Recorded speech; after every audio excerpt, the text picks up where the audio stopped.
ಇವತ್ತು ಈ ಅಫಜಲ್ಪುರ ತಾಲೂಕಿನಲ್ಲಿ ಸಮಸ್ಯೆ ಇದು ಇದೇ ವರ್ಷ ಪ್ರಾರಂಭವಾಗಿಲ್ಲ. ಯಾಕ ಲೈನ್ ಟ್ರಿಪ್ ಆಗೋದು, ಲೋಡ್ ಶೆಡ್ಡಿಂಗ್ ಆಗೋದು ಇವತ್ತಿನಿಂದ ಪ್ರಾರಂಭವಾಗಿರುವಂತದ್ದಲ್ಲ. ಸುಮಾರು ವರ್ಷಗಳಿಂದ ಇದು ನಡೀತಿರುವಂತ ಸಮಸ್ಯೆ. ಈ ಸರ್ಕಾರಕ್ಕೆ ಮುಂದಾಲೋಚನೆ ಇರದೇ ಇರುವ ಕಾರಣಕ್ಕಾಗಿ, ಅಧಿಕಾರಿಗಳಿಗೆ ಮುಂದಾಲೋಚನೆ ಇರದೇ ಇರುವ ಕಾರಣಕ್ಕಾಗಿ ಈ ಒಂದು ಸಮಸ್ಯೆಯನ್ನು ಉದ್ಭವ ಆಗಿದೆ. ಇಲ್ಲಿ ಪ್ರತಿಯೊಂದು ಸಮಸ್ಯೆ ಇವತ್ತು ಟಿಸಿ ಸುಟ್ಟಂತಹ ಸಂದರ್ಭದಲ್ಲಿ ಸಾಮಾನ್ಯ ಜನ ರೈತರು ಟಿಸಿ ಕೇಳಕ್ ಬಂದ್ರೆ ಏನ್ ಕೇಳ್ತಾರೆ? ಮೊದಲ ಕೇಳಿದ್ರೆ ನಿಮ್ಮ ಆರ್ ನಂಬರ್ ಅವ ಏನಂತ ಕೇಳ್ತಾರೆ. ಆರ್ ನಂಬರ್ ಇಲ್ಲದೆ ಇರುವಂತ ರೈತರಿಗೆ ಯಾವ ರೀತಿ ನೋಡ್ಕೊಳ್ತಾರೆ ಇಲಾಖೆ ಅಂತ ಕೇಳಿದ್ರೆ, ಇವತ್ತು ನಾವು ತಲೆತಗ್ಗಿಸುವಂತ ವಿಚಾರ ಈ ಸಂದರ್ಭದಲ್ಲಿ ನಿಮ್ ಜೊತೆಗೆ ಹಂಚ್ಕೊಳ್ಳಿಕ್ಕೆ ಬಯಸ್ತಾ ಇದ್ದೀನಿ. ಆರ್ ನಂಬರ್ ಇಲ್ಲ ಅಂದ್ರೆ ನೀವು ಯಾಕೆ ಟಿಸಿ ಕೇಳ್ತೀರಿ ಅನ್ನುವಂತ ಮಾತನ್ನ ಈ ಇಲಾಖೆ ಅಧಿಕಾರಿಗಳು ಕೇಳ್ತಾರೆ. ಯಾಕೆ ರೈತರು ಆರ್ ನಂಬರ್ ತಗೊಳ್ತಾ ಇಲ್ಲ? ಅದಕ್ಕೆ ಸಮಸ್ಯೆ ಏನು ಅನ್ನೋದು ಯಾವತ್ತಾದ್ರೂ ಸರ್ಕಾರಕ್ಕೆ ನೀವು ಗಮನಕ್ಕೆ ತಂದಿದ್ದೀರಾ ಅನ್ನುವಂಥದ್ದು ನಾವು ಪ್ರಶ್ನೆ ಮಾಡ್ತಾ ಇದ್ದೀವಿ ಇವತ್ತು ಈ ಒಂದು ಹೋರಾಟದ ಮುಖಾಂತರ. ಇವತ್ತು ಸರ್ಕಾರ 15,000 ರೂಪಾಯಿ ಒಂದು ಪರ್ಮಿಷನ್ ತಗೊಳ್ಳಕ್ಕೆ ಒಂದು 5 HP ದಂಡ ಕಟ್ಟಬೇಕು, 12,000 ರೂಪಾಯಿ ಟ್ಯಾಕ್ಸ್ ಕಟ್ಟಬೇಕು. ಅಂದ್ರೆ ಒಂದ್ 5 HP ಮೋಟರ್ ಪರ್ಮಿಷನ್ ತಗೊಳ್ಳಕ್ಕೆ 27,000 ರೂಪಾಯಿ ಕೊಡ್ಬೇಕು ಜಸ್ಕಾಂ ಇಲಾಖೆಗೆ. ದಂಡ ಯಾರು ಕಟ್ಟಬೇಕು ಅಂತ ನಾನು ಈ ಸಂದರ್ಭದಲ್ಲಿ ಪ್ರಶ್ನೆ ಮಾಡ್ತಾ ಇದ್ದೀನಿ. ರೈತರು ಯಾವ ಕಾರಣಕ್ಕಾಗಿ ದಂಡ ಕಟ್ಟಬೇಕು, ರೈತರು ದಂಡ ಯಾವಾಗ ಕಟ್ತಾರ, ಯಾವ ಸಂದರ್ಭದಲ್ಲಿ ಕಟ್ತಾರ ಅಂತ ಹೇಳಿ ನಾನು ಸರ್ಕಾರಕ್ಕೆ ಮತ್ತು ಇಲಾಖೆಗೆ ಪ್ರಶ್ನೆ ಮಾಡ್ತಾ ಇದ್ದೀನಿ. ತಪ್ಪು ಮಾಡದ ವ್ಯಕ್ತಿ ದಂಡ ಕಟ್ಟಬೇಕು. ಆದ್ರೆ ರೈತರು ಯಾವ ತಪ್ಪು ಮಾಡಿದ್ದಾರೆ ದಂಡ ಕಟ್ಟೋದಕ್ಕೆ? 15,000 ರೂಪಾಯಿ ದಂಡ ನೀವು ಯಾವ ಆಧಾರದ ಮೇಲೆ ನಾವು ರೈತರಿಗೆ ಕೇಳ್ತಾ ಇದ್ದೀವಿ?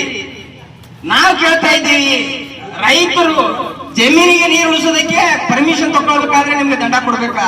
ದಂಡ ಅದು ಸರ್ಕಾರ ಪರ್ಮಿಷನ್ ತಗೊಳ್ಳದೆ ಹೋದ್ರೆ ಟಿಸಿ ಕೊಡೋದಿಲ್ಲ. ಇಂಥ ವಾತಾವರಣವನ್ನ ಯಾಕೆ ನಿರ್ಮಾಣ ಮಾಡಿದ್ರಿ, ಇದನ್ನ ಹೋಗಲಾಡಿಸ್ರಿ ಅಂತ ಹೇಳಿ ನಾವು ಸುಮಾರು ವರ್ಷಗಳಿಂದ ಸರ್ಕಾರಕ್ಕೆ ಮನವಿ ಕೊಡ್ತಾನೆ ಬಂದಿದ್ದೀವಿ. ನಾವು ಕೇಳ್ತಾ ಇರುವಂತದ್ದು ಏನಂತ ಕೇಳಿದ್ರೆ, ದಂಡವನ್ನ ತೆಗೀರಿ. 1 HP ಮೋಟರ್ಗೆ 1,000 ರೂಪಾಯಿ ಟ್ಯಾಕ್ಸ್ ಕಟ್ಸ್ಕೋರಿ. ನೀವು ಫ್ರೀಯಾಗಿ ಕೊಡ್ರಿ ಅಂತ ನಾವು ಕೇಳ್ತಾ ಇಲ್ಲ. 1 HP ಮೋಟರ್ಗೆ 1,000 ರೂಪಾಯಿ ಟ್ಯಾಕ್ಸ್ ಕಟ್ಕೊಂಡು ಪರ್ಮಿಷನ್ ಕೊಡ್ರಿ. ಲೋಡ್ ಶೆಡ್ಡಿಂಗ್ ಆದ್ರೆ ಮತ್ತೆ ಟಿಸಿ ಮಾಡಿ ಎಕ್ಸ್ಟ್ರಾ ಟಿಸಿ ಮಾಡ್ರಿ ಶೀಘ್ರ ಸಂಪರ್ಕದಲ್ಲಿ. ಅದು ಕೂಡ ಹೇಳ್ತಾರೆ ಶೀಘ್ರ ಸಂಪರ್ಕದಲ್ಲಿ ಬಂದಿದೆ, ರೈತರು ಉಪಯೋಗ ತಗೋತಾ ಇಲ್ಲ. ಏನ್ ಕೊಡ್ತೀರಿ ಶೀಘ್ರ ಸಂಪರ್ಕದಲ್ಲಿ? ಅದೇ ಒಂದು ಕಬ್ಬಣ ಟಿಸಿ ಕೊಡ್ತೀರಿ, ಕಂಬ ಅದೇನು ವೈರ್ ಅದು ಯಾರು ಕಟ್ಟೋರು? ರೈತರು ಇವತ್ತು ಕಟ್ಟುವಂತ ಸ್ಥಿತಿಯಲ್ಲಿ ಇದ್ದಾರ? ಇವತ್ತು ಒಂದು ತಿಂಗಳು ಹೋಗೋದಿಲ್ಲ ಒಬ್ಬ ರೈತ ಆತ್ಮಹತ್ಯೆ ಮಾಡ್ಕೊಳ್ತಾ ಇದ್ದೇನೆ. ಇಡೀ ದೇಶದಲ್ಲಿ ಅರ್ಧ ಗಂಟೆಗೆ ಒಬ್ಬ ರೈತ ಆತ್ಮಹತ್ಯೆ ಮಾಡ್ಕೊಳ್ತಾ ಇದ್ದೇನೆ. ಇವತ್ತು ಕರೆಂಟ್ ರಾತ್ರಿ ಕೊಡುವ ಕಾರಣದಿಂದ ಮಾತುವಳಿಯಲ್ಲಿ ಸೈಬಣ್ಣ ಜಮಾದಾರ್ ಅನ್ನುವಂತ ಒಬ್ಬ ರೈತ ಹಾವು ಕಡದು ಸತ್ತ. ಅದಕ್ಕೆ ಯಾರು ಕೊಡೋರು?